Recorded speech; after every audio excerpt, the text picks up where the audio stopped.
ETH is getting ready to do something I think people are not ready for. We are going to see some very big moves in a very short period of time.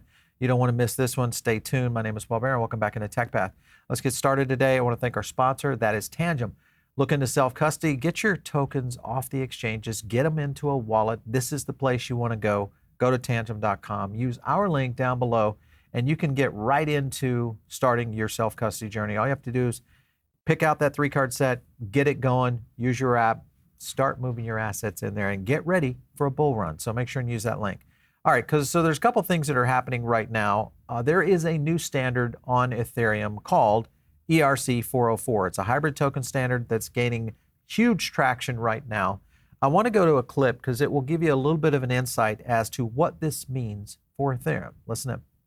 Just say you've got a Bitcoin. Most people can't afford 1 Bitcoin, so they buy 0.1 Bitcoin, 0.2 Bitcoin, or 0.3 Bitcoin. So just say you've saved up enough and you've bought 0.1 Bitcoin 10 times. Now you own 1 whole Bitcoin. What then happens is the smart contract registers that you have 1 whole Bitcoin, and now you get a Bitcoin JPEG. What this means is it means that you actually have 1 whole NFT as a JPEG that you could buy, sell, use, trade, do what you want. But what happens if you still wanted to hold on to it and still have some skin in the game, but you wanted some easy, quick liquidity? Well, instead of trying to sell 1 whole Bitcoin for $45,000, what you could do is you could sell 0.1 of a Bitcoin. But the contract knows that you don't have 1 whole Bitcoin, so what it does is it takes that Bitcoin NFT and it burns it. Now you've got 0.9. What happens? You get a little bit more liquidity, you trade some meme coins, you then buy another 0.1 Bitcoin. Now you've got 1 whole Bitcoin. Now you get the Bitcoin JPEG back.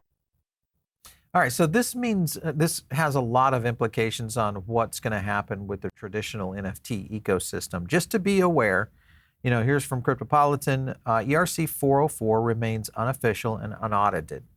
But be aware that it looks as though this is going to get approved. And there are some early movers that I'll showcase to you in a second. Recent announcement also coming in from Binance and OKX saying they'll support ERC 404. So that means big interest. Of course, these exchanges will do it. And then critics point out that there are still some vulnerabilities, such as possibility of theft by ERC 404 token holders. So just be cautious on these. But it's like this on any early movement of technology. This is usually how it gets going, for sure. All right, a couple of things to be thinking about if you're saying, okay, well, what does this mean for gas fees? What does this mean for tokens, projects, all that good stuff? Well, one thing to watch is that right there. It's now a tab on CoinMarketCap. That's huge because when you go into that tab, there's a few tokens that you can kind of take a look at. One, of course, is Pandora. This is the one that was the early mover. And this is the whole idea around the idea of tokenization and what this might look like for. So remember, as the video explained, is that think about this: if you have a Bored Ape and you have to sell that Bored Ape, well, you're having to sell the entire Bored Ape. So you have a very few limited marketplaces versus being able to fractionalize that. That's the whole goal of what 404 really means. So it's very likely that we're going to see Pandora absolutely skyrocket. I'll get to some charts here in a second on Pandora to give you guys some insights on that. If you look at Pandora overall, here's a good example right here. This is crazy that this is already this far up the chart. And this right here is a little bit of a glitch. So that means that it's probably even more so in line in terms of market cap of some of the biggest NFT projects out there. So this is something that keep an eye on. Now, there's a couple others that are starting to move in the 404 bandwidth, and I think this is the key. As anything, when you have these early movers, there's always copycats that come in. Monarch is one of them. Just be aware, Monarch, they're trying to gamify this, so it does kind of create a unique element behind it, but this one is not proven. It could be a rug pull, so just be aware, cautious, cautious, cautious. All right, so here's ORDI, which was the first BRC20. This is a good example because this is exactly what Pandora is. It's the first 404. So this makes it unique, and that's why you see ORDI at such a high level of explosion here in terms of market cap. You can kind of see these moves right here on ORDI. This goes back into December of just last year. So this is exactly what could be happening with Pandora. So just keep your eyes on all of this. If you go over Crypto Slam, take a quick look. Again, guess who's number one? This is Pandora right here, and I'm on the 30-day right now. And this is brand new. So if you go here in the 7-day, Pandora, number one. You go to the 30-day, Pandora, number one. Look at who they're up against here overall. CryptoPunks, obviously the ordinal side of it, Dokyo. I mean, this is a big deal. So could this change the entire architecture of things like OpenSea, what we might see on the NFT market, or in the idea of loyalty and really kind of community building? Because that's, I think, really what going to be some of the killer apps.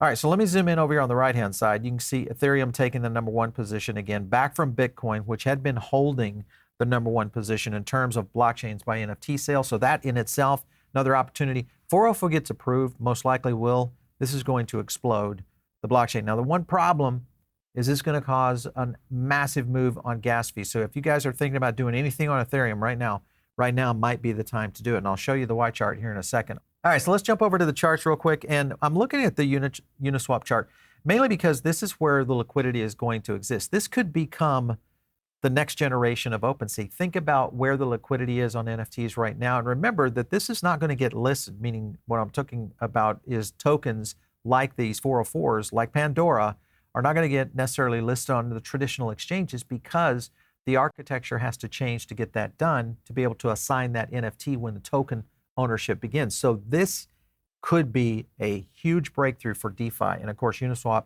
sitting in a really good spot right here. If you are trading Uniswap, get ready. I think this one is another one that's going to start to move. And Pandora, this is, of course, the 4-hour on Pandora. And I think the chart speaks for itself. This is the kind of movement we're seeing. It is a $23,000 token right now. Again, you get the NFT. It's like, think about this as the first Bored Ape. That's kind of the comparison that we're looking at in the evolution of where this may be going around the 404 protocol. So a lot happening for sure. And what does that mean? Well, it means that gas prices are about to explode, and you can kind of see it already coming up to 79 in terms of our wave. Remember, that's the fee in and a fee out. So really that's 120 for a transaction. So if you are looking at doing something, whether it's getting into some NFTs that you've been holding back on and you're trying to catch this before a bull run, guys, this may be the time to do it because I think Ethereum gas fees are getting ready to absolutely go crazy. So, and that's not, I mean, it's good for stakers. Everybody's going to start to continue to earn a little bit there. All of this is lining up for Ethereum, meaning ETH could start to see some pretty big moves here. So pay attention to what's happening out there on the charts right now. If you guys are not in the Diamond Circle, get in right now. This is the thing you're going to get in terms of additional research, a lot more tool sets. I think probably we should do a little bit more of a deep dive on this for you guys and drop it in the Diamond Circle just for you guys. So make sure and join. Catch me on X, @PaulBaron. Catch you next time right here on TechPath.